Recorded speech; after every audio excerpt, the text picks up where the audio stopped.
Mateus, capítulo 26.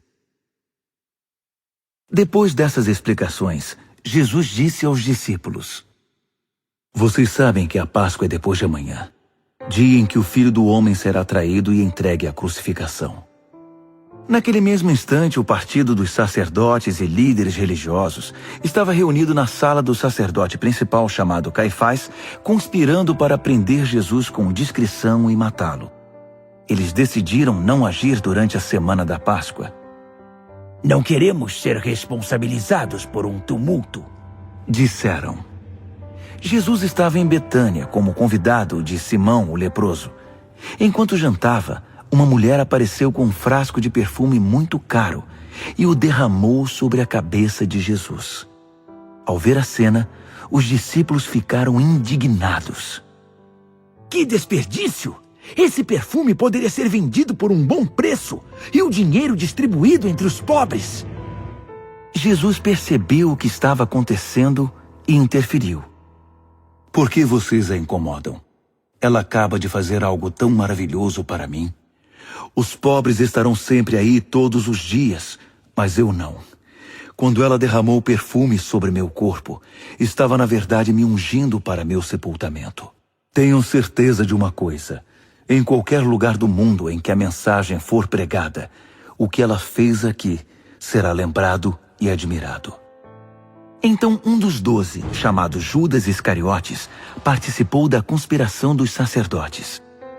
Quanto vou ganhar para entregá-lo? Quis saber.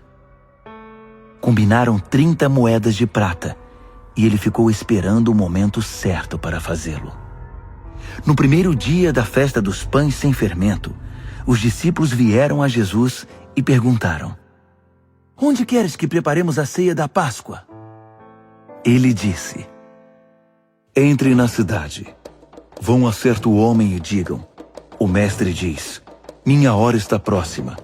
Eu e meus discípulos planejamos celebrar a ceia da Páscoa em sua casa. Os discípulos seguiram as instruções de Jesus ao pé da letra e prepararam a ceia da Páscoa. Depois do pôr do sol, ele e os 12 estavam à mesa. Durante a ceia, ele disse: Tenho algo difícil, mas importante para dizer. Um de vocês me trairá. Chocados, eles começaram a dizer um após o outro: Eu não, Senhor.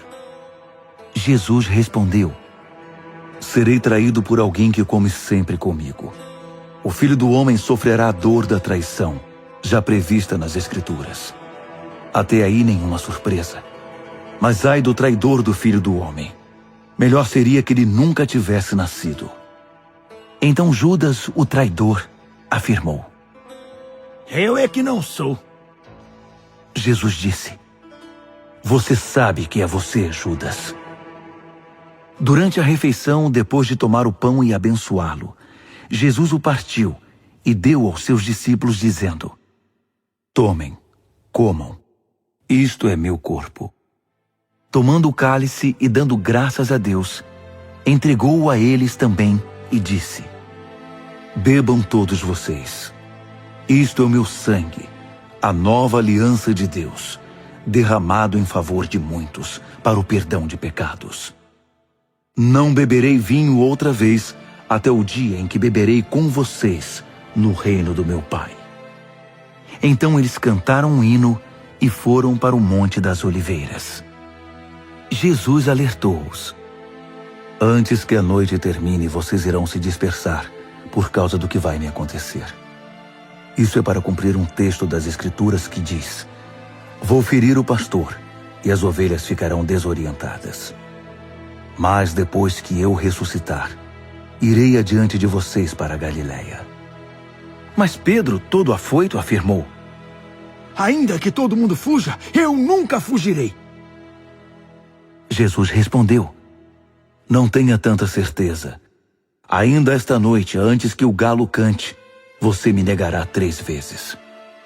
Pedro protestou, falando sem pensar: Ainda que eu tenha de morrer contigo, jamais te negarei. Todos os outros disseram o mesmo. Então eles foram para um jardim chamado Getsêmani. Jesus disse aos discípulos: Fiquem aqui, enquanto vou orar mais adiante. Levando consigo Pedro e os 2 filhos de Zebedeu, ele mergulhou numa tristeza agonizante e declarou: a tristeza que sinto é uma tristeza de morte. Fiquem aqui e vigiem comigo. Indo um pouco adiante, prostrou-se no chão, orando: meu Pai, se há algum meio, livra-me. Afasta este cálice de mim. Mas, por favor, não seja o que eu quero, mas sim o que tu queres. Quando voltou aos discípulos, encontrou os 3 dormindo e disse a Pedro: vocês não podem aguentar nem por 1 hora. Fiquem atentos. Orem sempre para que não caiam em tentação antes mesmo de perceber o perigo. Uma parte de vocês está disposta a fazer qualquer coisa por Deus, mas a outra parte simplesmente não reage. Deixou-os segunda vez e de novo orou: Pai, se não há outro jeito a não ser beber este cálice até o fim, estou pronto. Seja feita a tua vontade. Quando regressou, encontrou de novo os discípulos dormindo. Eles simplesmente não conseguiam manter os olhos abertos. Dessa vez, deixou-os dormindo e pela 3ª vez foi orar, repetindo as mesmas palavras. Ao voltar para junto deles outra vez, disse: vocês vão dormir a noite toda. Minha hora chegou. O Filho do Homem está prestes a ser traído e entregue nas mãos dos pecadores. Levantem-se. Vamos. O traidor chegou. Ele mal acabou de falar, e Judas, do grupo dos 12, apareceu, acompanhado por um bando de maus elementos enviados pelos principais sacerdotes e demais líderes. Eles traziam espadas e paus. O traidor havia combinado um sinal com eles. Aquele a quem eu beijar é o procurado. Prendam-no. Ele foi direto a Jesus e o beijou, dizendo: como vai, Rabi? Jesus disse: amigo, por que a encenação? Então eles se aproximaram e o prenderam com muita brutalidade. Mas um dos que estavam com Jesus desembainhou a espada e atacou o servo do sacerdote principal, cortando-lhe a orelha. Jesus, porém, reagiu: não! Põe a espada de volta na bainha. Quem faz uso da espada, por ela será morto. Não entendem que eu poderia agora mesmo clamar a meu Pai, e 12 exércitos de anjos, até mais se eu quisesse, viriam combater a meu favor? Mas se eu fizesse isso, como se cumpririam as Escrituras? Elas dizem que tem de ser assim. Jesus então se dirigiu a eles: o que é isto? Vieram me buscar com espadas e paus, como se eu fosse um bandido perigoso? Estive ensinando no templo dia após dia, e vocês nunca moveram um dedo contra mim. Vocês acabam de confirmar os escritos proféticos. Nessa hora, todos os discípulos já haviam fugido. O grupo que prendeu Jesus levou-o perante Caifás, o sacerdote principal, ao local em que os líderes do povo e os líderes religiosos estavam reunidos. Pedro seguira a uma distância segura. Quando chegaram ao pátio do sacerdote principal, ele se esgueirou e misturou-se com os servos para ver o que ia acontecer. Os principais sacerdotes, conspirando com o concílio judaico, tentavam forjar acusações contra Jesus para condená-lo à morte. Mas ainda que tentassem uma acusação falsa após a outra, nenhuma era convincente.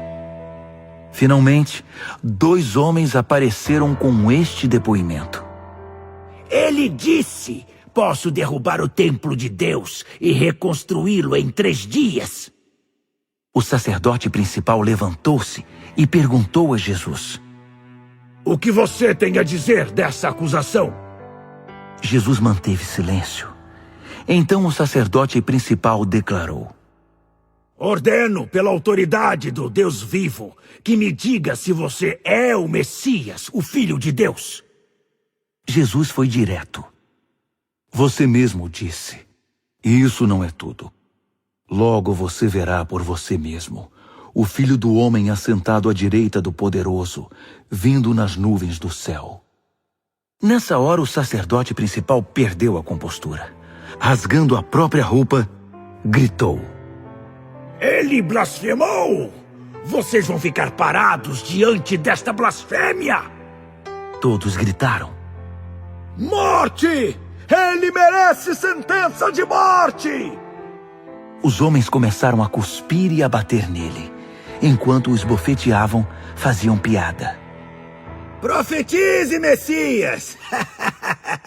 Diga quem foi que bateu agora! Durante todo esse tempo, Pedro estava sentado lá fora, no pátio. Uma empregada encarou-o e disse: Você estava com Jesus, o Galileu. Na frente de todos, ele o negou. Nem sei do que você está falando. Enquanto ele caminhava na direção do portão, alguém disse às pessoas que ali estavam: Este homem estava com Jesus, o Nazareno. Mais uma vez ele o negou, reafirmando a negativa com um juramento. Juro que nunca vi esse homem. Pouco depois, alguns dos que estavam ali aproximaram-se de Pedro e disseram: Você é um deles! Seu sotaque o denuncia. Então Pedro ficou muito nervoso e começou a esbravejar, jurando: Nunca vi esse homem! Nesse instante, um galo cantou. Pedro lembrou-se do que Jesus dissera: Antes que o galo cante, você vai me negar 3 vezes. Então, ele saiu dali e chorou muito.